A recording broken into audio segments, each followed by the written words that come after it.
Assalamualaikum warahmatullahi wabarakatuh. Perkenalkan saya Apin Amaliano Fitri dari Agris. Nama usaha kami yaitu Agrising dengan bentuk usaha yaitu PT, yaitu Perseroan Terbatas.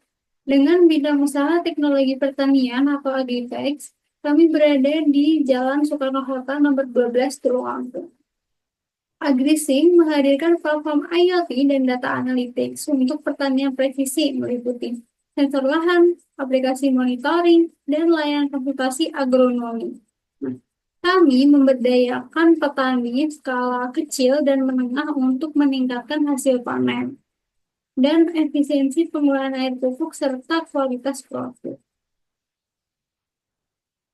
Nah, visi kami yaitu menjadi penyedia solusi pertanian pintar terkemuka di Asia Tenggara dalam 5 tahun ke depan. Dengan misi yang pertama yaitu mengembangkan teknologi IoT dan analitik data yang mudah digunakan petani. Selanjutnya meningkatkan produktivitas dan keberlanjutan pertanian lokal, menyediakan layanan konsultasi agronomi berbasis data real time, membangun kemitraan dengan koperasi petani dan distribusi agrokimia. Nah, latar belakang dari didirikannya usaha agrising ini yaitu permasalahan utama petani tradisional meliputi over atau under irigasi, pemupukan tidak optimasi, dan minimnya data cuaca lokal. Nah, dengan agrising, petani mendapatkan rekomendasi berbasis data sehingga dapat mengurangi biaya operasional hingga 30% dan meningkatkan hasil panen hingga 20%. Nah, analisis pasar untuk target pasarnya yang pertama petani hortikultura yaitu sayur dan buah dengan skala kecil sampai menengah. Selanjutnya, koperasi dan badan usaha milik desa pertanian. Terus ada perusahaan agrokimia dan distributor benih dan yang terakhir lembaga pemerintah dan LSM pendukung pertanian.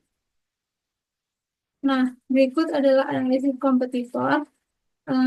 Ada Smart Farm Solution, dia itu layanan sensor dan dashboard monitoring. Nah, kelebihan dari Smart Farm Solution ini integrasi hardware lebih lengkap, namun kekurangannya harga yang sangat tinggi dan setupnya yang rumit sehingga tidak bisa digunakan oleh petani yang non teknis. Nah, selanjutnya ada AgriSense. Ini adalah layanan data cuaca dan rekomendasi. Nah, kelebihannya fokus pada analitik cuaca.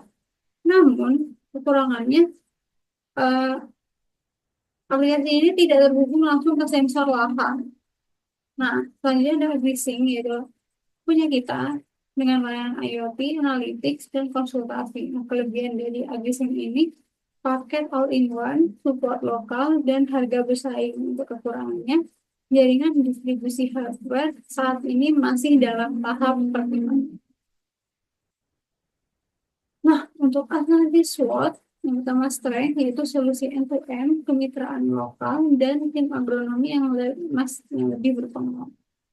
Untuk weakness, brand awareness baru, modal riset sensor terbatas. Opportunities, subsidi pemerintah untuk agritech, dan tren pertanian berkelanjutan. Untuk trades, teknologi impor murah, fluktuasi harga bahan baku sensor. Nah, berikut adalah produk atau jasa dari AgriSync. Itu layanan utamanya yang pertama paket sensor tanah dan cuaca.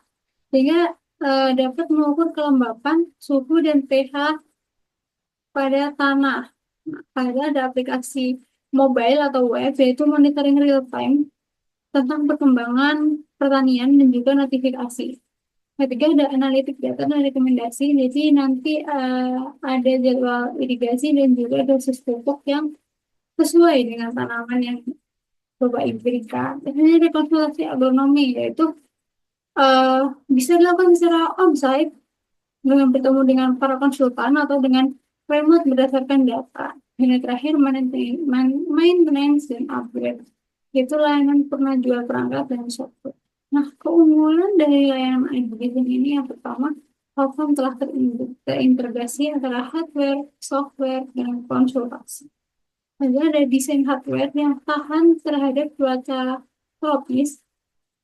Lanjutnya user interface dari softwarenya mudah bagi petani yang teknik, dan terakhir paket harga modular sesuai luas lahan.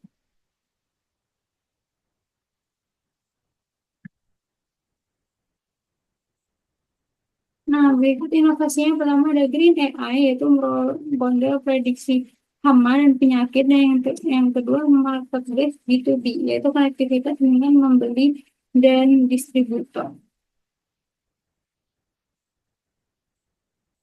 Nah, untuk strategi pemasaran, ada branding dan positioning. Agrising diposisikan sebagai pendamping pintar petani menuju panen optimal dan berkelanjutan. Nah, untuk strategi promosi, yang pertama ada demonstrasi lapangan bersama koperasi tani.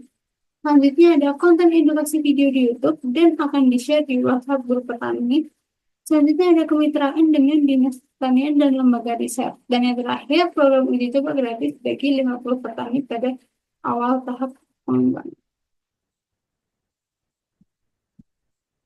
Selanjutnya, untuk rencana operasional, kami lokasi dan fasilitasnya, kantor R&D dan gudang hardware berada di Tulungagung, Jawa Timur, terus laboratorium sensor dan server. Nah, proses produksi dan layanan. Yang pertama ada riset dan manufaktur sensor, selanjutnya ada pengiriman dan instalasi unit ke lahan, integrasi data dan setup aplikasi, pelatihan petani dan monitoring alat, dan yang terakhir layanan aplikasi berkelanjutan.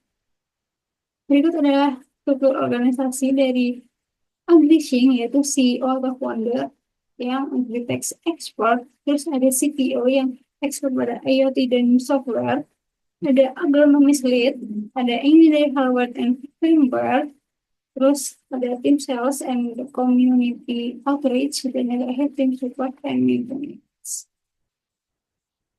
Nah, berikut rencana keuangan. Ini ada estimasi modal awal, kebutuhan ada R&D and manufaktur 100 unit sensor dengan estimasi biaya 120 juta.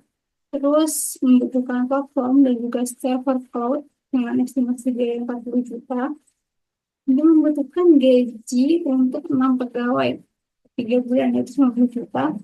Dan kebutuhan pemasaran lapangan dengan estimasi biaya 30 juta, kebutuhan operasional kantor dengan estimasi 20 juta, sehingga total estimasi modal awal ini yaitu 300 juta. Nah, untuk strategi pemasaran, untuk proyeksi keuangan tahun pertama, yaitu kita melakukan penjualan 200 paket starter dengan satu per paketnya itu 3 juta, sehingga mendapatkan kurang lebih 60 juta. Terus selanjutnya kita melakukan penjualan 100 paket pro dengan per paketnya harganya 7.500, sehingga akumulasinya 750 juta. Selanjutnya untuk kelanggaran konsultasi dengan target 200 petani dengan akumulasi pendapatan 48 juta. Nah, total pendapatannya 1.398 juta. Namun, untuk biaya operasional tahunan ada 1.200.000.000. Nah, sehingga laba bersihnya yang kami dapatkan yaitu 198 juta. Nah, sumber pendanaan dari usaha kami yang pertama ada modal angel investor yaitu 50%, ada grant riset and subsidi pemerintah 30%, dan bootstrapping foundernya 20%. Nah, untuk strategi pengembangan usaha, yang pertama skala produksi sensor 1000 unit Q4 tahun 2025. Lalu integrasi satelit dan drone imagery tahun 2026. Terus ekspansi ke Jawa Tengah dan Jawa Barat tahun 2023, dan yang terakhir mengembangkan layanan mikroakuansi berbasis gas. Nah, sekian dari kami. Apabila ada salah satunya, mohon maaf. Terima kasih. Wassalamualaikum warahmatullahi wabarakatuh.